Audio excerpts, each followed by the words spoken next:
Ikhwatati, ikhwatani, مساء الخير عليكم. Azul Fellaoun, mesdames et messieurs, bonsoir. Farhat Menni, chef du gouvernement pour l'autodétermination de la Kabylie et président du gouvernement provisoire à Navad, invité de Ahdar Washhabit pour lever les obstacles idéologiques et politiques que vit l'Algérie actuellement. Les accusations graves du gouvernement algérien à l'encontre de M. Farhat Menni et du MAC. Voilà ce que Amnesty International a déclaré le 28 septembre 2021. Les autorités algériennes se servent de plus en plus d'accusations liées au terrorisme formulées en termes vagues pour engager des poursuites contre des journalistes, des défenseurs des droits humains et des militants politiques, et s'attachent à criminaliser une organisation politique en la qualifiant de terroriste dans le cadre de la nouvelle répression qui vise la dissidence. Concernant son dernier livre, Histoire de la Renaissance du peuple, Kabyle, octobre 2021, ce livre est un recueil de 20 ans de réflexion puisés dans le feu de l'action d'un combat politique singulier. Ces textes accompagnent ces 2 dernières décennies, inédits à maints égards, dans la réalisation de l'histoire et la renaissance du peuple kabyle. Ils ont été inscrits pour lever des obstacles idéologiques et politiques, sauter par-dessus des murailles de la pensée préétablie, escalader des montagnes d'idées abruptes pour avancer sur la voie de la liberté. Ils sont autant d'éléments d'une pensée et d'une volonté de redonner espoir à une société épuisée par un interminable combat qui, à maintes reprises, était conduit sur des voies d'impasse. Farhat Menni a écrit plusieurs livres, dont Histoire de la Renaissance du peuple kabyle en octobre 2021, Kabylie, mémorandum pour l'indépendance en 2017, Algérie, la question kabyle 2004, Noël en otage 1994, Le siècle identitaire 2010. Farhat Menni, homme politique et écrivain. Il est fondateur et premier président du mouvement pour l'autodétermination de la Kabylie. Mouvement qui revendique le droit du peuple kabyle à disposer de lui-même.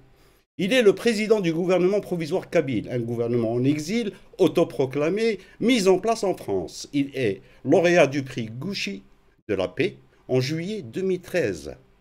Mais le 26 août 2021, l'Algérie a émis un mandat d'arrêt international à l'encontre de Farhat Menni.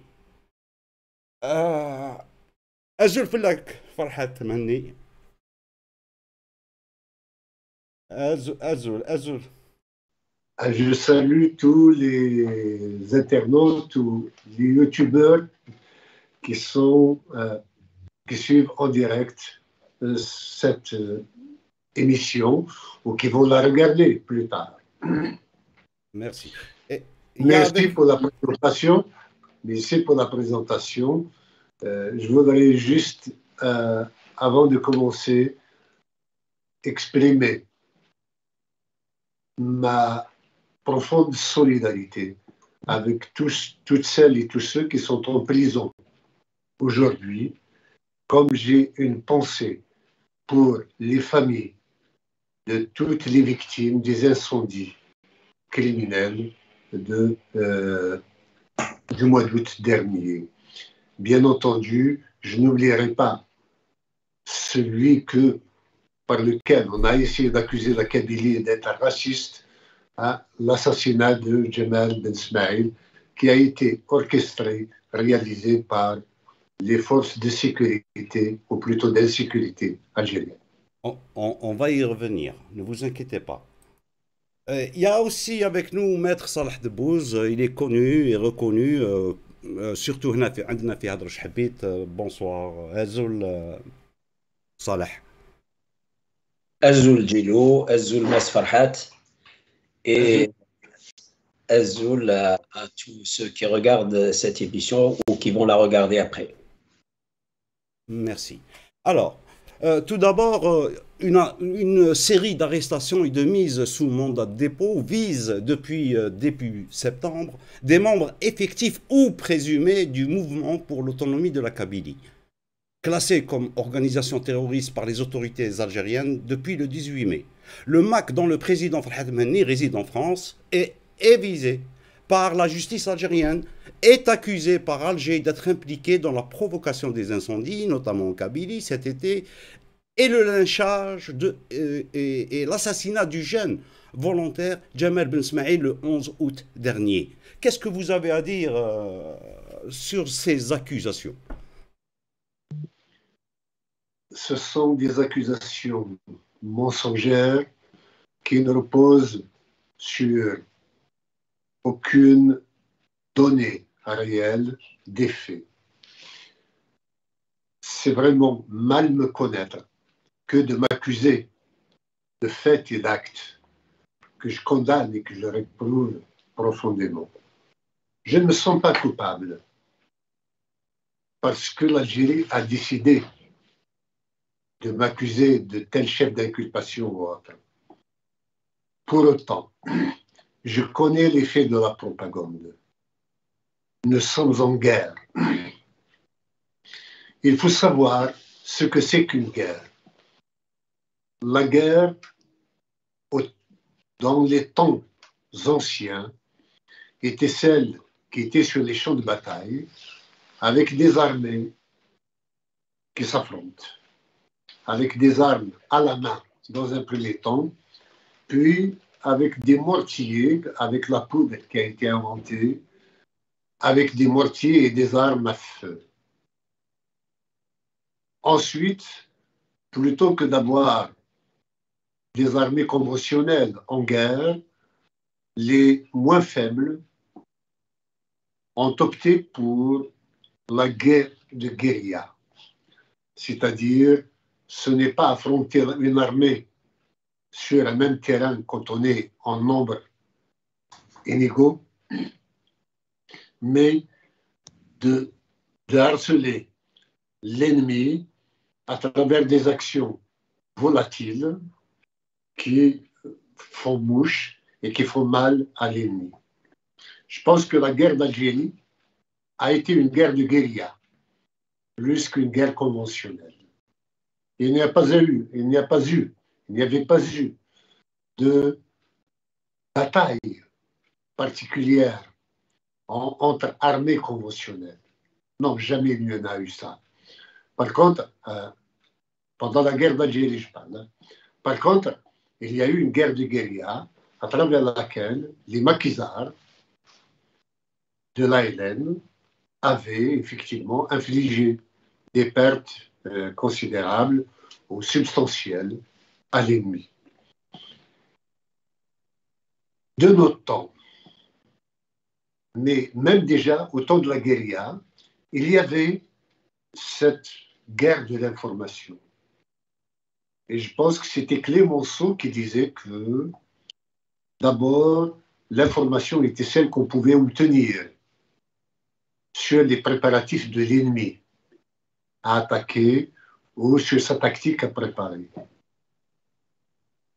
Mais depuis longtemps déjà, on avait la guerre psychologique, celle qui consiste à faire peur à l'adversaire avant de l'attaquer, l'amoindrir psychologiquement pour que la défaite soit réelle.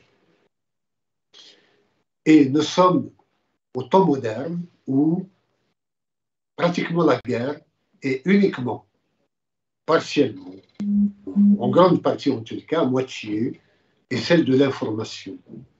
Si vous arrivez à emporter l'opinion publique pour votre cause, notamment en accusant les autres de terrorisme, comme si c'était eux qui ont fait des choses, si votre propagande réussit, parce que la guerre est celle de la propagande et non pas de l'information au sens noble du terme, vous remportez la mise. C'est une machine de guerre que l'ensemble des médias algériens constituent contre le droit à l'autodétermination du peuple kabyle. Notre émergence en tant que nationaliste kabyle n'est pas tombée du ciel.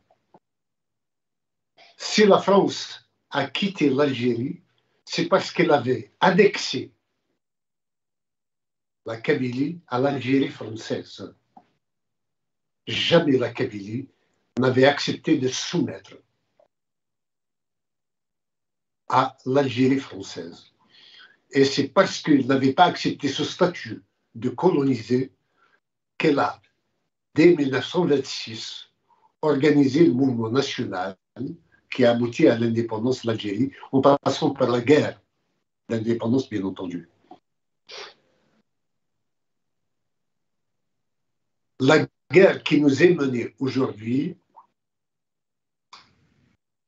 contre le droit à l'autodétermination du peuple kabyle et une Kabylie libre est la même que la France avait menée contre cette même Kabylie et surtout son aspiration à faire de l'ensemble des peuples d'Afrique du Nord des peuples indépendants. Vous voyez toute la contradiction de l'Algérie. Autant, depuis 1967, elle crie sur tous les toits qu'elle soutient le droit à l'autodétermination des peuples, à commencer par le peuple palestinien, puis le peuple du Sahara, sahraoui. Autant, aujourd'hui, elle se braque contre ce même droit à l'autodétermination. La Kabylie n'est pas algérienne. Elle n'a jamais accepté de l'être. Moi-même, je ne me sens pas algérien. J'ai toute la fraternité nécessaire pour l'ensemble des Algériens. Mais je ne suis pas algérien. Permettez d'exprimer toute ma solidarité avec les Algériens, tout mon respect, mon amour même, pour l'ensemble des Algériens, mais cela n'équivaut pas à une assimilation, à fondre la Kabylie ou la Kabylie dans l'Algérie. Il y a un anachronisme historique qui a été occasionné par un viol de l'histoire coloniale. Cet anachronisme, il est temps qu'on s'en débarrasse. Nous serons plus enclins à fraterniser avec l'ensemble de ceux qu'on appelle aujourd'hui les Algériens et l'Afrique du Nord en général, voire le monde entier, une fois que nous serons indépendants. Je pense que pour tous ceux qui sont par propagande ou parce qu'ils n'ont pas approfondi ou examiné en profondeur la question kabyle, il est bon de leur rappeler que la Kabylie sera plus intéressante, sera plus utile à l'ensemble des Algériens, à l'ensemble des peuples d'Algérie d'aujourd'hui, qu'elle ne l'est aujourd'hui, parce qu'aujourd'hui, il est, comment dire, elle est prisonnière, elle est captive. Elle n'a que ses larmes à ajouter aux Algériens en cas de malheur. Elle n'a pas de moyens à mettre à leur disposition. Vous voyez, même démunie, c'est la Kabylie qui a fait avancer les droits de l'homme en Algérie, pour d'autres. Mais elle le ferait 100 fois mieux quand elle sera indépendante. Donc, l'intérêt des Algériens est de soutenir le droit du peuple kabyle à l'autodétermination. Tant que la Kabylie est à l'intérieur de l'Algérie, elle empêche une évolution démocratique pour les autres peuples d'Algérie, en nourrissant le racisme, en nourrissant la haine, en nourrissant des prétextes pour ceux qui gouvernent, des militaires notamment, pour reporter à plus tard les exigences de l'heure, parce que le monde avance à grands pas et l'Algérie recule à la vitesse de la lumière. Et avec elle, l'ensemble des peuples qui sont à l'intérieur. Sachez que nous vous aimons. Nous sommes là pour vous aider. Nous avons trouvé que militer au sein de l'Algérie, c'était perdre son temps. Tandis que militer pour la Kabylie, c'est préparer un avenir de prospérité pour tous, de fraternité et de convivialité. Ce que l'Algérie d'aujourd'hui ne permet pas. Puisque nous sommes dans un seul pays, où l'on se dispute le leadership entre régions, entre identités, il ne peut pas y avoir de démocratie qui puisse s'installer. Mais demain, chacun sera indépendant dans son identité, dans sa culture, dans son essence. Et là, bien entendu, tout le monde fraternisera. Et nous ferons, nous referons, non pas l'Algérie, mais toute l'Afrique du Nord, sur des bases solides, où chacun revendique, où chacun défend ses droits et adhère avec enthousiasme et bonheur à des principes et des fonctionnements, des méthodes et des règles qui seront bénéfiques pour tous. Je m'excuse, peut-être, je m'excuse de m'exprimer en français. J'aurais aimé que les Algériens me comprennent en kabyle. J'aurais aimé qu'ils me comprennent en kabyle. Moi, je ne parle pas d'Erja. Je ne la connais pas. Quand je parle en Derja, tout le monde se moque de moi. Je ne suis pas là pour devenir la liste des autres. Je suis là pour défendre un projet. Farhad, Derja, c'est vrai que il y a des lacunes, mais en arabe littéraire, ça va. Non?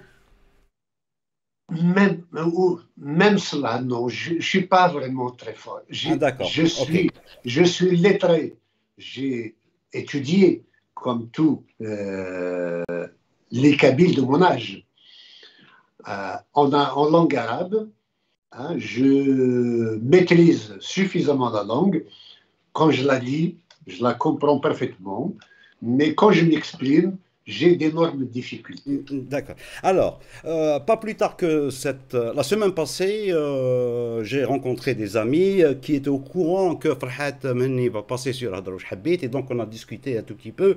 Pour ne pas la nommer, Nounouche qui m'a dit, Nounouche vient de la Kabylie sinueuse et rugueuse, de la Kabylie profonde. Hein. Elle a un accent très très bien prononcé. Elle m'a dit que je ne céderai pas un iota de l'Algérie, cette Algérie pour laquelle sont morts mes parents durant la guerre, et je me considère kabyle et algérienne à Ouedsouf, à Ouergla, à Oran, à Annaba, et je considère que tous les habitants de toutes ces villes citées se considéreront chez eux en Kabylie. S'il vous plaît, cette personne, elle vit où? À Paris, que j'ai rencontré la semaine passée. Si elle ne cède rien, elle ne cède pas un iota de la terre algérienne, pourquoi vit-elle en France? Ceci d'une part. D'autre part, je respecte son point de vue. Il n'y a pas de problème à ce qu'il y ait échange, à ce qu'il y ait confrontation. Qu'elle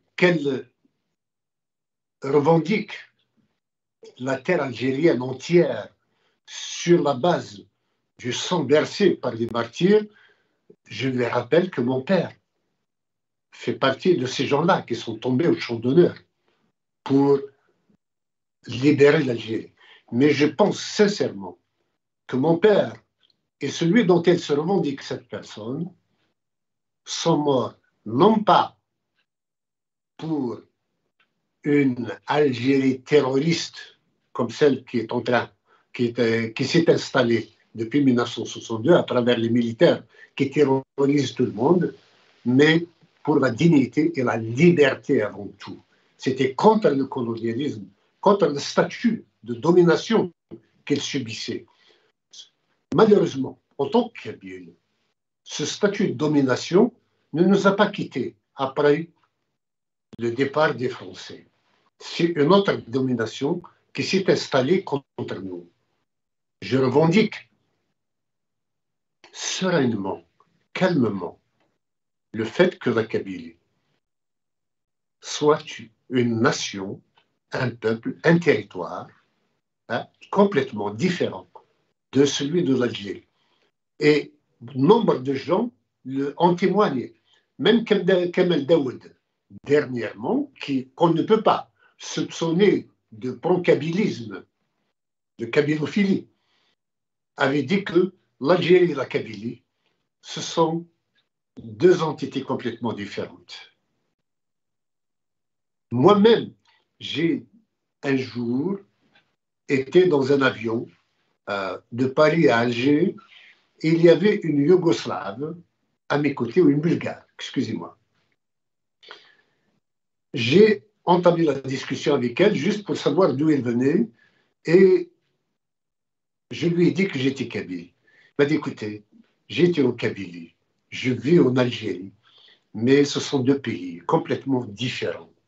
Et effectivement, beaucoup d'Algériens viennent en Kabylie pour se ressourcer, pour trouver un havre de paix, pour vraiment se libérer.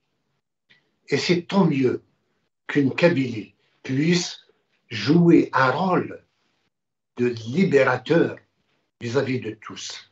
Et ce rôle ne peut être renforcé que par son indépendance, son existence en tant que pays à part entière. Sachez que si la Kabylie est indépendante, il n'y aura pas de visa pour rentrer en Kabylie. Ce n'est pas un mur de Berlin qu'on va instaurer entre nous, mais au contraire, juste mettre des cadres de fonctionnement, des cadres de respect de la loi, de l'environnement, des droits de l'homme, et ainsi de suite, qui feront que chacun puisse se sentir chez soi en venant en Kabylie. Nous sommes donc le fédéralisme, c'est respectueux de tous. Un État fédéral? Non. La Kabylie sera fédérale elle-même. La Kabylie, nous lui préparons une constitution, et Maître Debbouze y contribue un peu. Cette constitution fédérale de la Kabylie ne veut pas dire qu'il y aura que c'est une Kabylie insérée dans l'Algérie qui serait fédérale. La Kabylie doit être indépendante. Une fois qu'elle est indépendante, rien n'empêchera par la suite la construction d'une Afrique du Nord fédérale. Voilà ma conception des choses. Ok.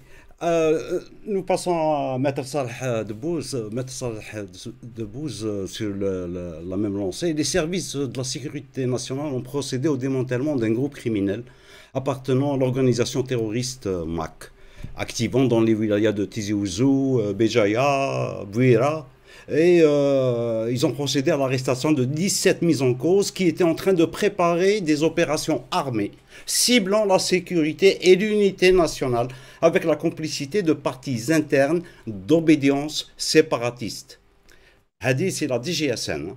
Les preuves numériques et les aveux des mises en cause lors de l'enquête préliminaire ont démontré que les membres de ce groupe terroriste étaient en contact permanent avec des parties étrangères via l'espace cybernétique. Le groupe activé sous couvert d'associations et d'organisations de la société civile implantée au sein de l'entité sioniste, ça veut dire Israël, et dans un État nord-africain. Ils n'ont pas cité le Maroc, et nous on sait qu'il s'agit du Maroc. Oucharaïk, le fait, sans enquête, sans absolument rien du tout, on dit que ce sont des terroristes en tant qu'homme de loi. Oucharaïk. Bon, Azzoul, encore une fois. Azzoul. En tant qu'homme de loi et en tant que aussi militant des droits humains, je dis qu'il y a un minimum de règles universelles qui permet d'abord de définir un acte comme étant un acte terroriste, ensuite d'enquêter pour savoir d'où il vient, ensuite de dire que cette entité ou cette personne qui l'aurait commise commis est un terroriste ou une organisation terroriste. Ce qui se passe en Algérie aujourd'hui, c'est que au mois de mai 2021, une décision administrative, plutôt politique, mais avec une forme administrative, est tombée du Haut Conseil de sécurité sans aucune base qui l'aurait précédé, avec des enquêtes, avec des Yassidi Ma'lish, il n'y a pas d'attentat terroriste. Au moins, avant cette décision, on a des groupes, on a des armes, on a quelque chose, rien. Et on décide, ce Haut Conseil de la sécurité, il décide que voilà, le MAC est considéré comme une organisation terroriste. À la base de ça, il lance des mandats d'arrêt international contre un certain nombre de personnes, dont Farhat Mehni. Je dois signaler une chose très importante. N'importe quel pays et n'importe quel service de sécurité et n'importe quelle justice au monde, quand elle cherche une personne et qu'elle veut l'arrêter et qu'elle émet un mandat d'arrêt international contre elle, ou même national, elle n'a pas besoin de le crier sur tous les toits.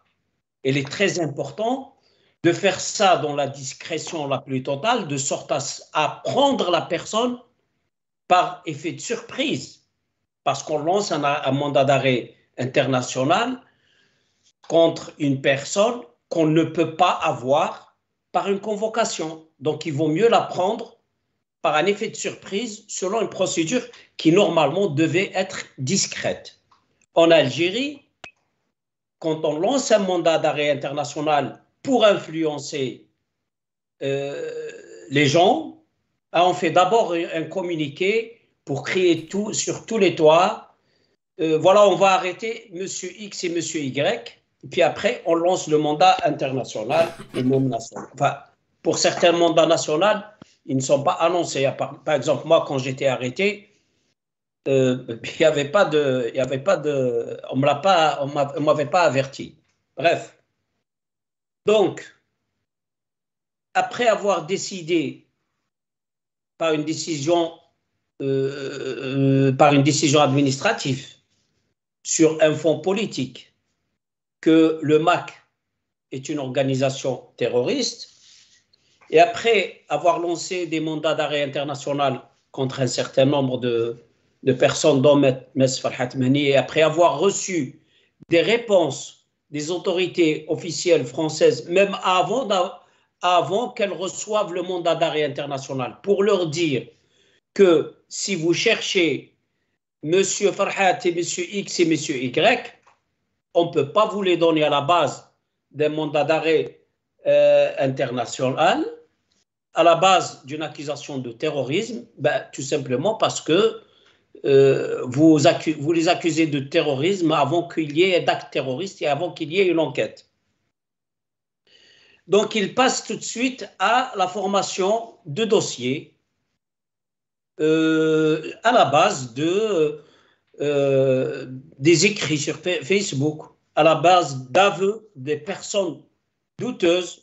On a vu sur les réseaux sociaux que certains de ces gens étaient militants au RND, d'autres travaillaient dans des consulats algériens à l'étranger ou en Allemagne, je ne sais plus. En Allemagne.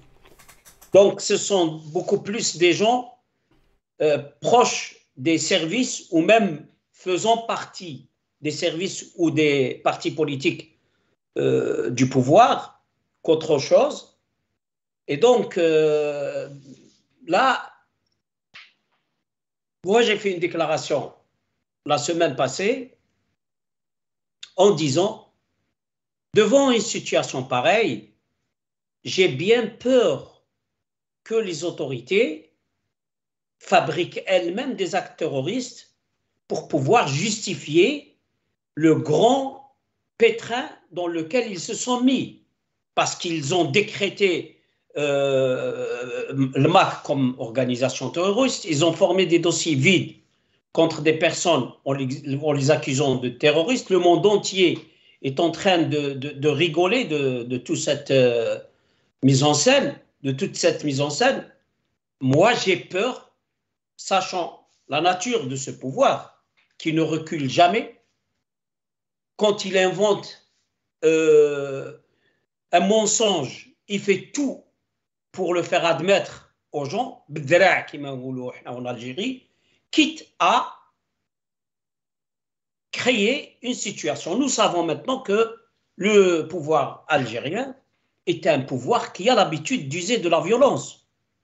C'est-à-dire c'est un pouvoir qui peut tuer même son président, qu'il a lui-même choisi et qu'il a lui-même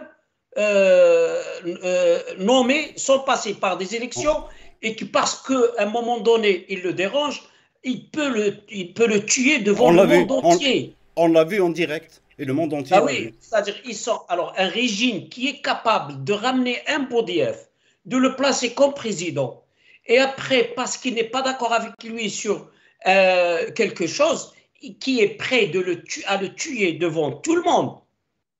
Alors ça, c'est ce qu'on a vu, sans parler des autres assassinats politiques, même avant l'indépendance. Karim Belqasem, puis après l'indépendance, Mdghri, Qaïd Ahmed, Khayr, Moufdi Zakaria. Je vous fais savoir que Moufdi Zakaria a été empoisonné en Tunisie parce qu'il n'était pas d'accord avec Boumediene. Et j'en passe. Ma'toub. La liste est très longue. La liste est très longue. Oui. Et puis, donc, toutes ces personnes.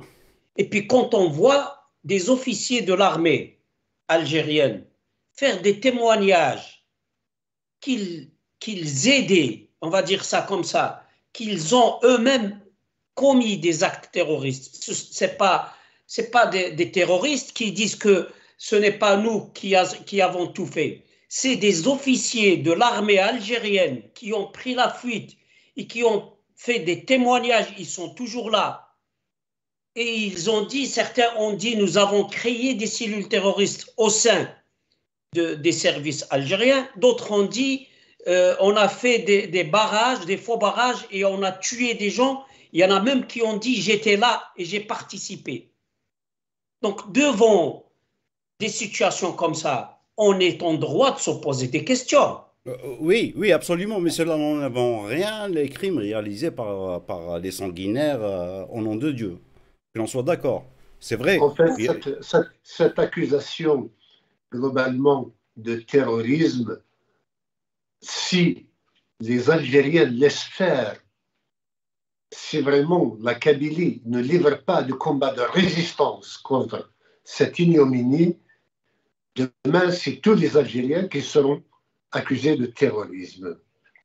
Absolument. Et chacun absolument. sache que la Kabylie est à l'avant-garde de la lutte contre le fascisme, que le régime algérien n'arrête pas d'essayer d'implanter en Algérie depuis 1962. Notre combat est celui de la liberté, est celui de la démocratie, est celui du respect des droits de l'homme, et non pas ce que l'on essaie de nous inventer et de nous coller comme accusation fallacieuse. Je voudrais juste ajouter, pour Maître Guimouze, la création dernièrement de la commission devant mettre en œuvre le décret de classification d'organisation et de personnalités et de personnes terroristes. Regardez sa composante. Une organisation qui doit classer à l'échelle d'un pays des organisations et des personnes sous statut de terrorisme, il faut que ce soit des organisations et des personnalités crédibles qui composent cette commission, notamment la Ligue algérienne de défense des droits de l'homme, le représentant d'Amnesty International, Human Rights Watch et de tant d'autres encore organisations. Peut-être même, pourquoi pas, quelques éléments du Hirak, des personnalités en vue. Je ne dis rien. importe peu, en tous les cas, des personnalités respectables, des avocats. Des avocates et des avocats, des hommes de loi, des hommes de droit, qui sachent faire la part des choses. Mais quand on regarde la composante de la commission, qui aujourd'hui est habilitée à spolier même les biens des personnes désignées comme étant terroristes, c'est le ministre de la Défense, le ministre de l'Intérieur, le directeur de la sécurité ceci, le directeur du renseignement et de la sécurité, le directeur de la DGSN, il n'y a que des responsables policiers et militaires. Il n'y a aucun membre de la société civile. Cela veut dire que ces gens-là, ce ne sont pas eux qui décident, puisque ce sont tous des exécutants, ce sont des fonctionnaires. Ils feront exactement ce qu'on leur demandera de faire, de dire ce qu'on leur demandera de dire. Cette commission est une commission infâme. C'est une violation flagrante de l'ensemble des conventions ratifiées par l'Algérie, des conventions internationales concernant les droits de l'homme et le droit à se défendre avec des avocats et pour avoir une justice équitable. Ce qui vient d'être fait est qu'une forfaiture vis-à-vis du droit, vis-à-vis des conventions et des règles avec lesquelles fonctionne la communauté internationale. On disait en kabyle, à l'époque du colonialisme français, il y a aussi j'ai été agressé par un Français et je me suis plaint auprès de son frère. Cela veut tout dire. Aujourd'hui, on peut dire que j'ai été agressé par un militaire et je me plains auprès du militaire lui-même. Mais, pardon, monsieur Farhat, ce que vous êtes en train de dire là, un Constantinois peut le dire, un Khenchli peut le dire, un Biskri peut le dire, un Noranais peut le dire, un Moustranmi peut le dire. Il n'y a pas de favoritisme. Toutes les régions sont identiques. Le régime traite tout le monde de la même façon. C'est vrai qu'il y a une agression caractérisée depuis un moment, surtout le début de l'année. En Kabylie, c'est visible, ça, il n'y a pas photo, hein, les agressions, notamment les militants du MAC qui sont agressés, fouillés, emprisonnés, mais ça se passe aussi partout en Algérie. Cela veut dire quoi?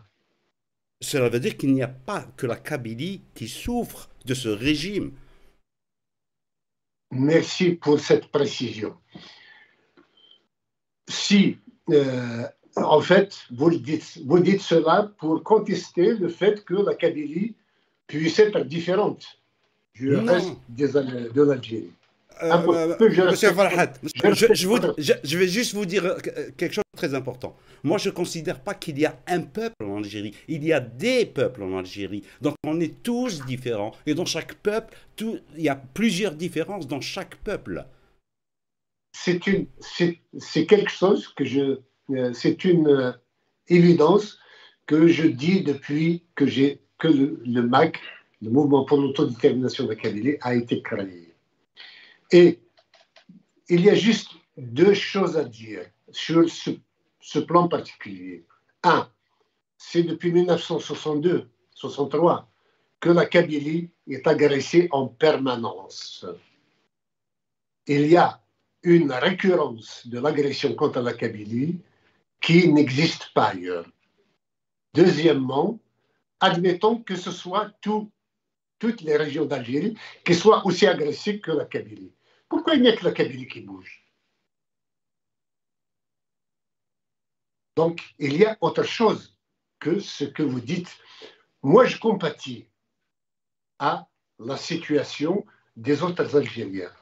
Et à chaque fois qu'il y a une injustice commise, je suis l'un des premiers à réagir pour exprimer la solidarité avec les victimes et condamner l'action et l'injustice subie par les autres. Mais nous ne rencontrons pas, malheureusement, la même réaction d'ailleurs.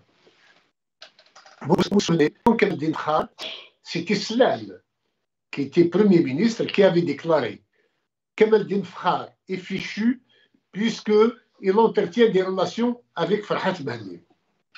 Ah bon? Me dire bonjour un jour est passible du code pénal maintenant? Il y a donc cette solidarité que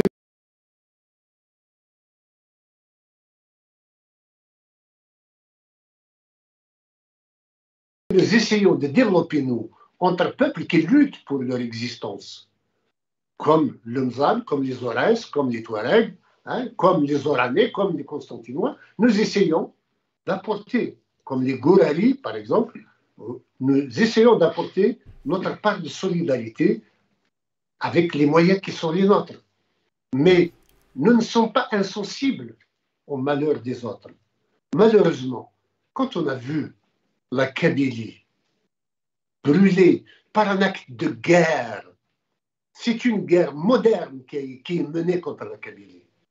Brûler la Kabylie à 90%, en y détruisant, en y tuant plus de 500 personnes, en y brûlant plus des 3/4 des maisons existantes et des villages, en y détruisant toute la faune et toute la flore. Vous savez, la Kabylie vit avec un légendaire arbre qui est l'olivier. Ce sont des millions d'oliviers qui viennent d'être brûlés. Et ça a été fait par les services algériens.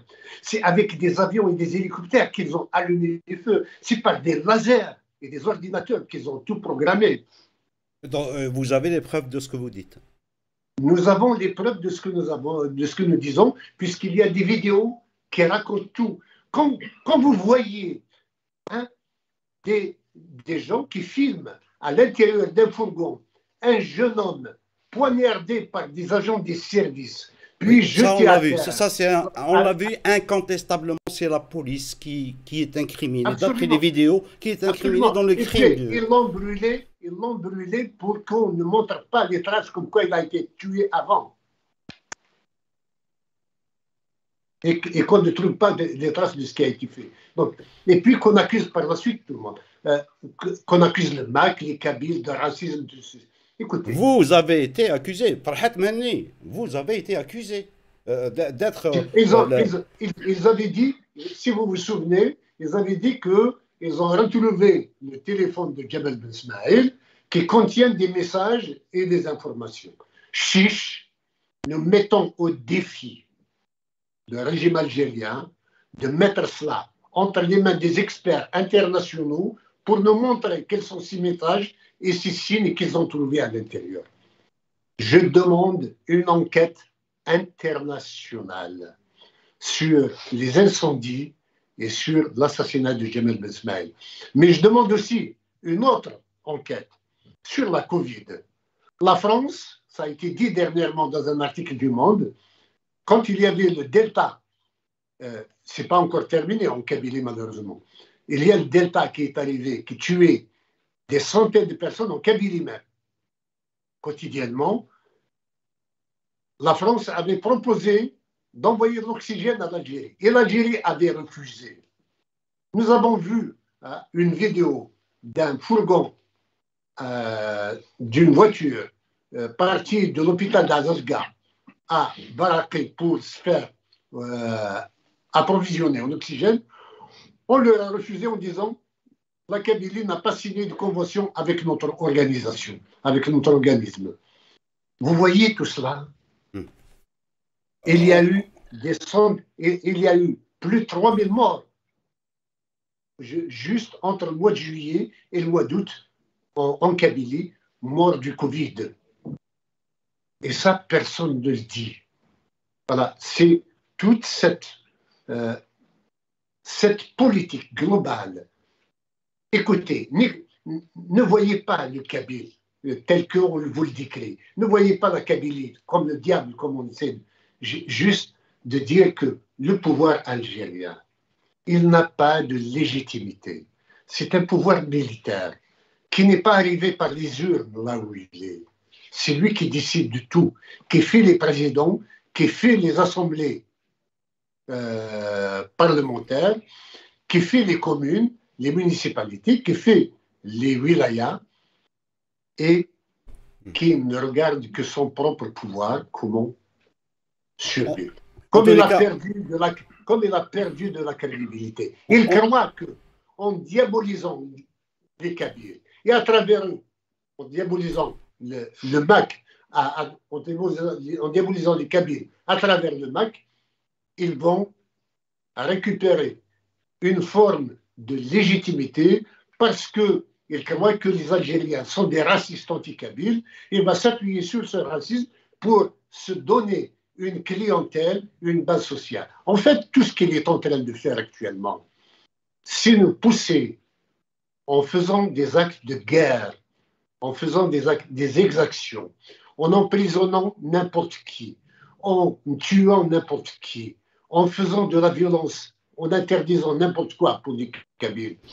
Ils veulent pousser les Kabyles à faire comme le fils avait fait dans les années 90, à prendre les armes et aller au maquis. Ils ne feront pas de nous des terroristes, qu'ils le sachent une bonne fois pour toutes. Tant que je suis là, la Kabylie ne sera pas terroriste. En tous les cas, le défi est lancé. La Kabylie garde son calme. Nous avons accès aux instances internationales. Cela nous suffit amplement pour développer notre résilience sur le champ et en même temps défendre notre cause auprès des instances internationales. En tous les cas, le défi est lancé à ceux qui vous ont accusé de terroristes et d'avoir été l'instigateur de ce qui s'est passé dernièrement en Kabylie. Donc, le défi est lancé. Instance internationale. L'Algérien veut savoir. Voilà, un accusé qui demande un jugement équitable. On attend la réponse du gouvernement algérien. Alors, présenté au mois de mars l'amendement au Code de la nationalité permettant de déchoir des Algériens de la diaspora de leur nationalité. Abdelmajid Tebboune a annoncé que ce projet controversé a été retiré en raison de son interprétation erronée. Il a rajouté que cette procédure concernait uniquement la question de l'atteinte à la sécurité de l'État qu'il défendra d'une manière ou d'une autre. Donc, Farhat Mané, vous avez été déchu de la nationalité algérienne. Comment Abdelmajid Tebboune demande votre extradition alors que vous n'êtes plus algérien? Et peut-être Maître Salah Debbouze peut répondre à cette question, ou je me trompe. Oui, bon. Je laisse Salah répondre. Non, je vais donner mon point de vue sur deux choses. Après, je vous laisse m'amener, M. Farhat. Alors, premièrement, la forme actuelle de l'État algérien, c'est une forme héritée du régime colonial, l'État jacobin, qui ne convient pas du tout à la sociologie de l'Algérie. Un ami m'a toujours dit le régime algérien est une photocopie de très mauvaise qualité du modèle du régime français qui lui-même n'est pas l'un des meilleurs régimes au monde, bien au contraire. Le fait de bloquer ce mode d'organisation sociale et politique de l'État algérien, de le bloquer complètement à sa forme qui ne convient pas du tout aux Algériens et de poursuivre tout Algérien qui cherche à réfléchir pour développer ce mode ou pour le changer, pour qu'il réponde mieux aux aspirations des Algériens qui ont fait une guerre de libération pour la liberté. Il faut se rappeler, les années Tawra, Le rêve, c'était la liberté. Et la liberté, c'est toutes les libertés, c'est pas seulement la liberté politique. Après, quand le 3 juillet, et pas le 5 juillet, le 3 juillet, les Algériens ont reçu la souveraineté sur les territoires de l'Algérie, à partir de ce moment-là, on est passé à l'indépendance pour ne pas donner la chance aux Algériens de rêver de la liberté et de toutes les libertés. Et donc, ça, et le fait de sanctionner tout Algérien qui réfléchit ou qui parle avec celui qui réfléchit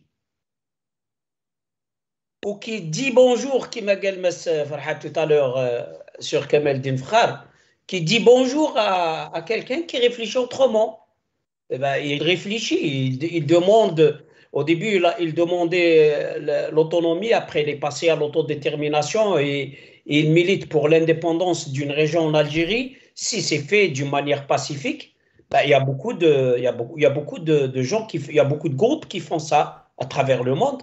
Ils ne sont pas considérés comme des terroristes. C'est une question de convaincre les gens d'accepter ou de ne pas accepter une thèse.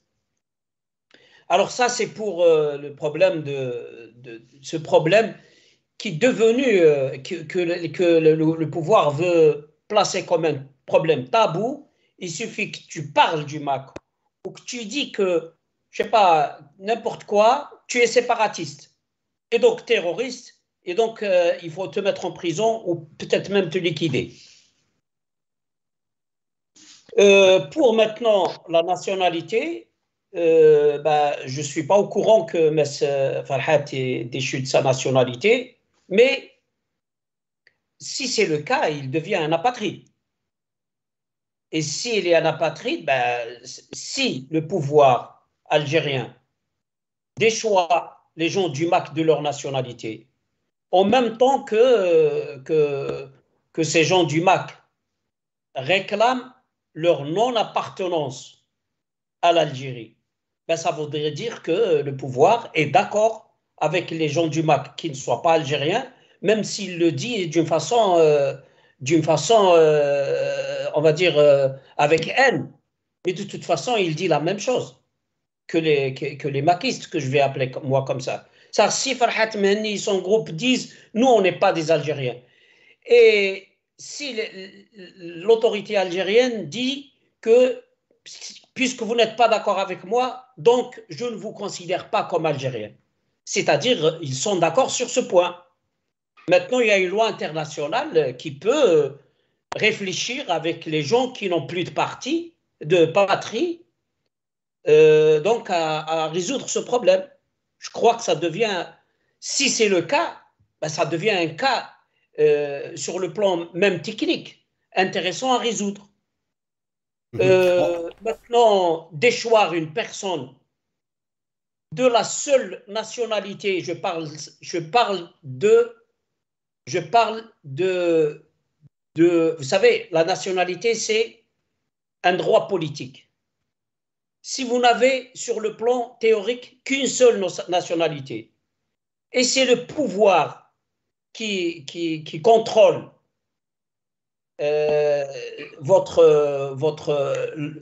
c'est-à-dire qui contrôle tous les instruments qui gèrent la chose politique, vous dit que je vous déchois de cette nationalité. Ça veut dire que vous avez un vrai problème. Ça veut dire qu'il faut trouver une autre nationalité. Et si Mess Farhat, qui est déchu, si c'est, je ne sais pas, parce que moi je ne sais pas s'il est déchu de sa nationalité algérienne, s'il est déchu de sa nationalité algérienne et qu'il ne veut pas une autre nationalité que celle qui le définit dans sa terre natale, il devient, je donne comme un avis technique, ça devient légitime pour Mess Farhat de chercher une autre nationalité sur les terres de ses ancêtres et sur sa terre où il est né. Ça devient tout à fait logique. Voilà, donc voilà mon avis. Ok. Merci.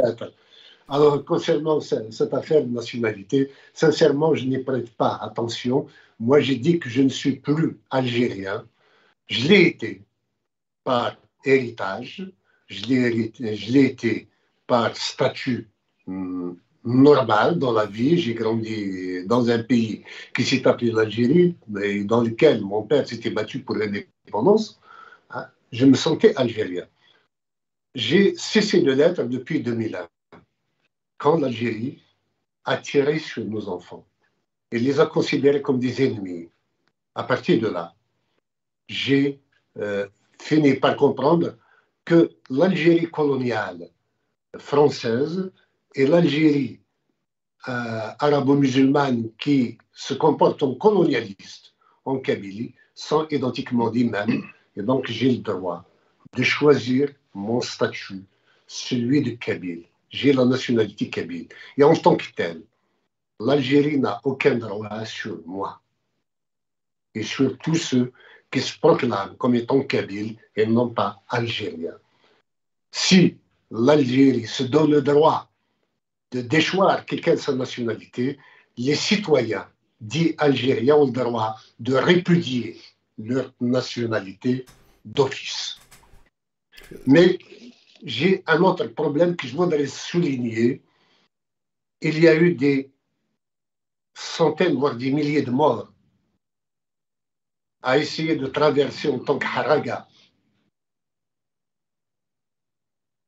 de l'Algérie vers l'Espagne notamment. Nous avons eu des informations selon lesquelles ce sont des militaires, c'est la marine algérienne même, qui donne le feu vert. J'ai eu cette information aussi. J'ai eu cette information aussi. De partir. Et ils prennent même l'information, si ce sont des Kabyles, prenez des moteurs désuets pour que ça tombe en panne en cours de traversée. Le passeur envoie une fusée éclairante pour annoncer qu'il est en panne.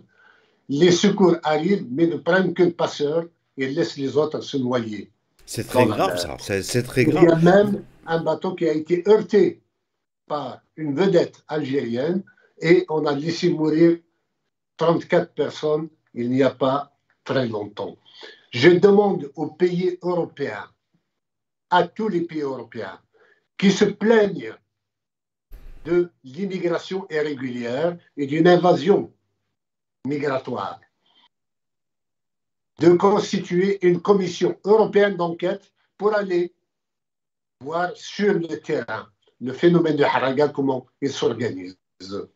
Et on verra aussi qui, à ce moment-là, si ce sont des personnes privées qui s'enrichissent ou si ce sont des militaires qui sont les véritables patrons de ces passages clandestins vers l'Europe. En tout état de cause, ces derniers temps, il y a une chasse aux Kabyles en Europe. Et donc, en Oranie, c'est parce qu'à partir de là on essaie de partir. Et beaucoup de militantes et de militants, malheureusement. Il y en a une au moins qui a été arrêtée encore aujourd'hui. Sont partis dans l'espoir d'échapper à la violence et à la répression, à la torture surtout.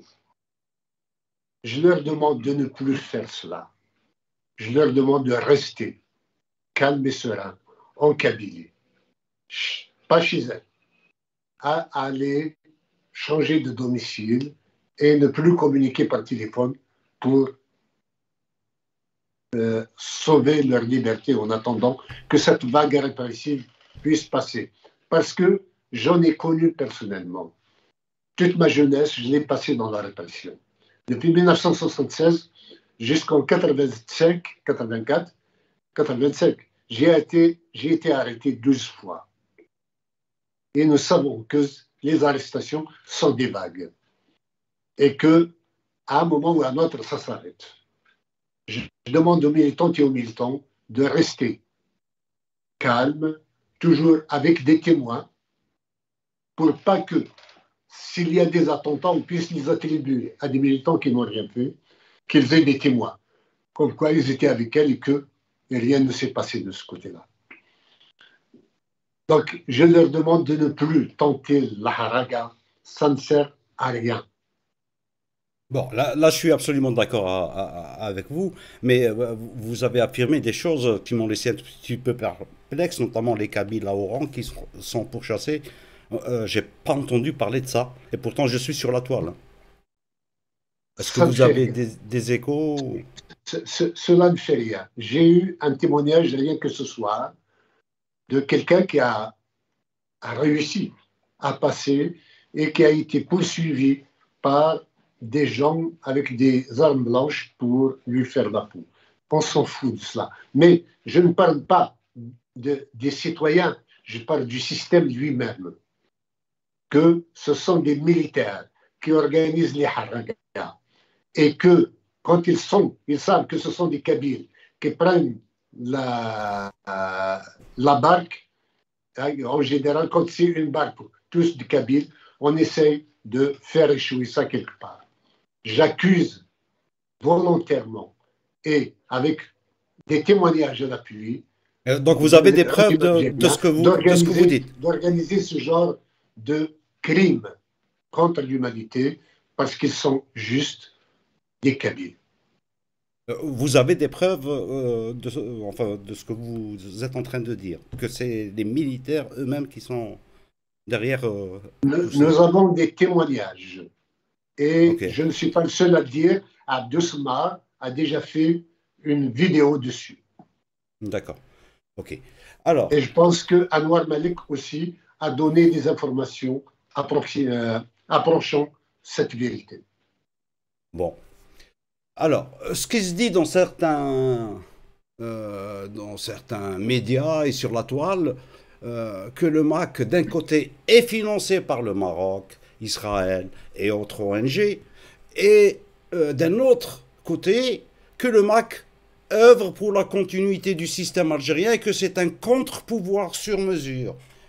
Tout cela pour dire que les Algériens sont totalement déboussolés par toutes ces infos ou intox et ne savent plus à quel sein se vouer. Ma question, Monsieur Farhat Mani, Ouais. pensez-vous que le MAC a-t-il été ou est infiltré par des services spéciaux, sans nommer aucun? Sincèrement, euh, le discours s'adresse à deux populations différentes. Aux Algériens, on dit que le MAC est financé, soutenu, entraîné par le Maroc et Israël. Au Kabyle, on dit attention, le MAC c'est le DRS, ce sont les agents du service. Hein, ce sont des messages complètement différents. Hein. Il n'y a pas d'ambiguïté là-dessus. Hein. Le message aux Algériens, c'est diaboliser le MAC en tant que vassal, hein, si vous voulez, au fantoche du Maroc et d'Israël, voire de la France et de l'Amérique. Et au Kabyle, on dit attention, méfiez-vous, ce sont des éléments du DRS ou ce sont des éléments infiltrés. Tout cela n'est que propagande. Sincèrement, s'il y avait un pays qui finançait le MAC, cela se saurait. Je ne roule pas sur de l'or et le MAC ne vit que par la générosité des cotisations des donateurs. On va dans des cafés où on organise des rassemblements à Stalingrad ou ailleurs pour ramasser un peu d'argent à envoyer pour nos prisonniers notamment. Et quand on regarde le Fatah ou l'OLP ou le Polisario, ils sont officiellement financés par des puissances étrangères. Ils n'en ont pas honte, ils s'en revendiquent. Et ils ont S'ils des sont avions pour nous, privés. sincèrement, un Ils- pays qui nous soutenait financièrement, je le saluerai volontiers parce qu'il aide à la réalisation de la liberté du peuple kabyle. Il n'aide pas à déstabiliser l'Algérie, il aide à la réalisation de la liberté de mon peuple. Et j'en ai le droit. Absolument. Moi, j'ai connu Farhat Mani dans les années 1980, un Farhat Mani plus algérien que le plus grand des Algériens, qui défendait les valeurs algériennes. Ensuite, crescendo, on arrive à ce Farhat Mani, et moi, je pense que c'est un chemin de quelqu'un qui a combattu, hein, qui était tout le temps dans le combat, et ce sont les frustrations qui ont fait que on arrive à ce stade. Si Farhat Mhenni avait été écouté, Farhat Mhenni ou quelqu'un d'autre, hein, plein d'Algériens, hein, au lieu de les emmener en prison, au lieu de les traiter de terroristes, au lieu de... Il fallait discuter, juste discuter, parler.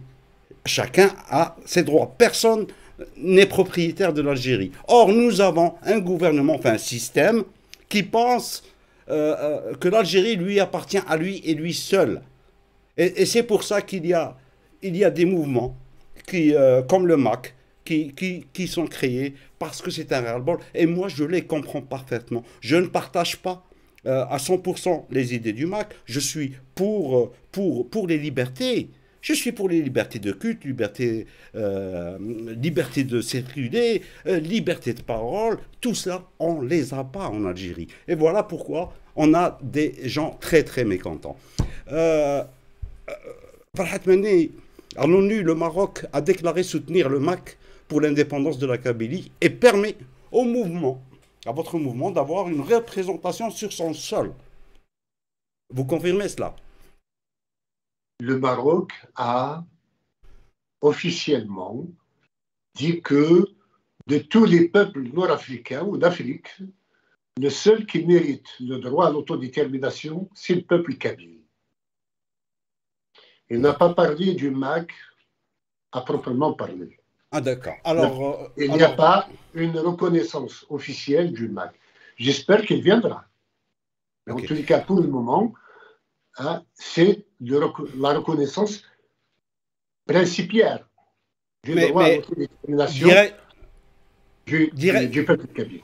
Directement ou indirectement, le Maroc soutient le MAC. Écoutez, je ne vais pas bouder mon plaisir qu'il y ait un pays qui nous soutienne. Au contraire, nous appelons d'autres peuples et d'autres pays à nous soutenir, à commencer par les pays arabes. D'accord. Alors, comment le Maroc peut-il soutenir un mouvement pour l'autodétermination ou pour l'indépendance et il interdit aux Marocains du Rif, par exemple, de revendiquer leur amazirité? Il n'y a pas un truc qui ne va pas là? S'il vous plaît, je crois que le royaume a une structure politique qui, par la personne du roi, fédère l'ensemble des peuples qu'il y a à l'intérieur. Il y a l'amour du roi pour son peuple, il y a l'amour du peuple pour son roi. La question kabyle n'a strictement rien à voir avec d'autres questions, quelles qu'elles soient, à travers le monde. Savez-vous que cette question a été posée en son temps à Joseph Broz Tito par De Gaulle. L'ex-Yougoslavie. Tito avait soutenu le droit à l'autodétermination de l'Algérie. Oui. Contre la France, l'Algérie était française à l'époque. Hein? Et c'était De Gaulle qui avait dit à Tito, comment vous permettez-vous de soutenir le droit des Algériens alors que chez vous, vous avez 2000 prisonniers politiques?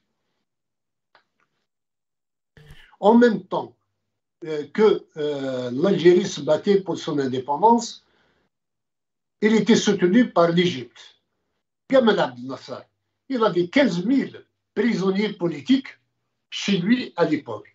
Pourtant, l'Algérie n'a craché ni sur le soutien de la Yougoslavie, ni sur celui de l'Égypte. Pourquoi voudriez-vous que moi, hein, qui n'ai qu'un seul soutien hein, à travers le monde pour le moment, hein, je me révolte contre cela? Je suis là, le militant indiqué pour défendre le droit du peuple kabyle à son autodétermination. Et merci et bienvenue à tout pays, à tout responsable politique qui serait bien inspiré de nous soutenir. Je ne suis pas là pour la réalisation de la liberté d'autres peuples, ma mission, c'est celle du peuple kabyle. Quand la Kabylie sera indépendante, on peut lui reprocher de ne pas être d'accord, de ne pas soutenir des peuples injustement réprimés. Mais pour le moment, je commence par la Kabylie. Une fois que la Kabylie est indépendante, nous verrons par la suite. Aidez-nous à ce que la Kabylie soit indépendante. Le reste sera l'œuvre de la Kabylie et non pas la mienne. D'accord. Donc, bon, parfait. صالح عندك تعقيب تعقيب par rapport à quoi? par rapport à un truc avant de passer à autre chose? Non, non, j'ai dit ce que Ok, j'avais d'accord. à dire. Alors, Sauf, Jello, oui, moi je suis avocat et militant des droits humains. oui. Donc je m'exprime par rapport aux questions de droit et de droits humains. D'accord? تفضل. Non, non, voilà, mais ce que j'avais dit, c'est par rapport à ça. J'ai dit que le régime a classé le MAC comme organisation terroriste et j'ai énuméré certaines conditions qui ne tiennent pas sur le plan légal. J'ai dit que le MAC, si le régime a déchu certaines personnes appartenantes au MAC de leur nationalité algérienne, j'ai donné un point de vue de droit et de droit humain. Sur le plan de droit humain, aucune personne sur Terre ne peut être sans nationalité. Il y a des apatrides.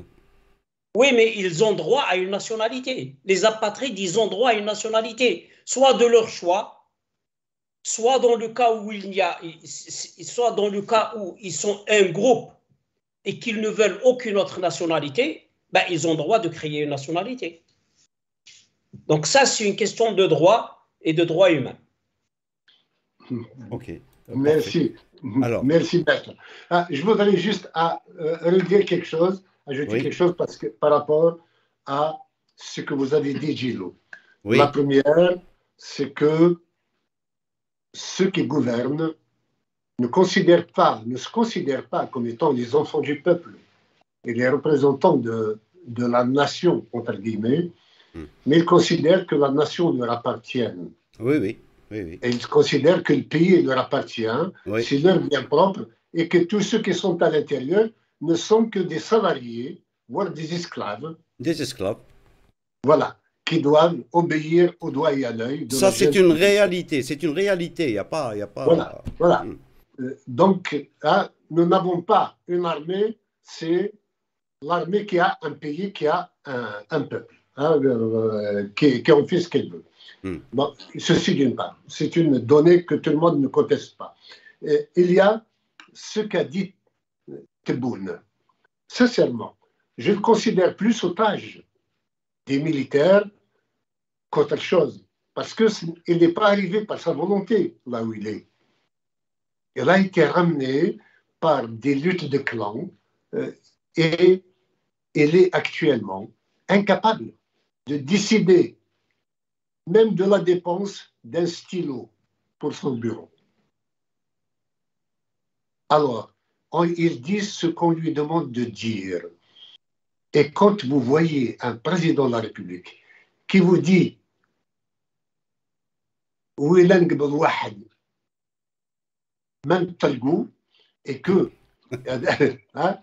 et que comment يندم للنهار اللي زاد فيه. Cela veut dire qu'il promet de torturer et de tuer. C'est dans les cafés. C'est dans les cafés. Que si 30 ans ne suffisent pas, il y a la condamnation à mort. C'est quoi ça? Ce n'est pas un président, ça. Non, non, non. Non. Un président, il cherche à se faire aimer par son peuple. Contraire à protéger ses enfants, il ne promet pas le fouet, il ne promet pas la mort, il ne promet pas la torture. Nous sommes dans un pays où l'indignité et la cruauté sont maîtresses des lieux. Voilà, c'est tout ce que je voulais dire. Et si vous permettez, Oui. Je crois que nous avons passé une Mais, heure mais, mais, mais agréable avec vous. j'ai Et une question, je j'ai une dois- dernière question. Farhad, j'ai une dernière question. Mais allez-y. Allez-y, allez-y. Non, non, c'est tout. Je dois Ok. rentrer parce que je ne Alors, suis pas chez moi, hein. d'accord. Alors, Halim qui demande est-ce que le Mac, le programme du Mac, vous prévoyez de faire une encyclopédie de la chanson kabyle? Ce n'est pas au Mac de faire de la chanson. Moi, Dans votre j'ai été programme? chanteur et je reste un homme de culture. Je prépare un livre sur la musique kabyle et je suis même versé depuis 2 ans maintenant dans la composition symphonique. Donc il y a tout Musique un classique. travail, une production qui va venir, mais en dehors du MAC, que ce soit clair. C'est un aspect culturel. Le MAC s'intéresse uniquement au combat pacifique pour l'autodétermination du peuple kabyle. Ok. Donc, dans le programme, il n'y a pas ça.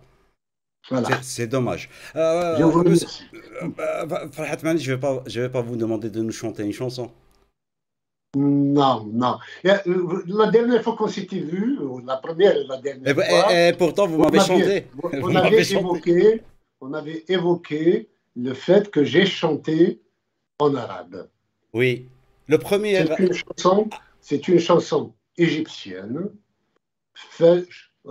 composée par Fouad Negm et écrite par Fouad Negm, composée et chantée par Cheikh Imam. Ça s'appelle Ed Shams et que j'ai en même temps traduite en kabyle. Je l'avais chantée sur scène dans les 2 langues, juste pour ceux qui disent, parce que Vous pouvez nous la chanter en arabe? la propagande anti-Farhat et anti-Mac fait que la propagande anti-Farhat fasse de lui une sorte de raciste anti-arabe, anti-ceci, anti-cela. Non. Ouais. Eh bien, chantez-la, parce que vous me l'avez chanté en arabe, Farhat. J'ai déjà chanté et je n'hésiterai pas à le faire si l'occasion m'en est donnée. Il n'y a pas à chanter a cappella, peut-être que ce n'est pas tout à fait ce qui est bon, mais comme je vous en ai fait la promesse, je vous donne juste un petit début et ça reste comme ça. Avec plaisir. Ah voilà, la chanson de Fouad Negm, chantée en kabyle, ça donne ceci. مرا سزرت فوق زوري سجناهم دقنا في ثمور سادولي تبركانت سني غرثغيض أكيدا قمش سوادا أبريز التوفيض وقنت في الكثمورة أيام السبريد عاوني روان ثلوفا يديني جنيك En arabe, ça donne ceci. إذا الشمس غرقت في بحر الغمام ومدت على الدنيا موج الظلام ومات البصر في عيون البصائر وزاد الطريق في الخطوط والدوائر يا سائر يا دائر أبو المثهوبية ما فيش لك دليل غير عيون الكلام. Voilà. Bravo, merci Et je beaucoup. vous laisse en paix autant que juste, vous êtes. juste, très Farhat, juste une minute. En tous les cas, j'étais ravi de faire votre connaissance. Vous êtes un homme paisible, un homme bien, un homme. Moi, je vous ai dit, si vous n'avez pas demandé juste l'indépendance de la Kabylie, mais demandé l'indépendance de l'Algérie, j'aurais voté pour vous comme président. Alors, je vous remercie. Je vous remercie. Maître Debbouze pour son témoignage et sa présence à côté de nous. Je vous remercie, Farhat, et je remercie Maître Debbouze. Merci beaucoup. Au revoir. Au revoir.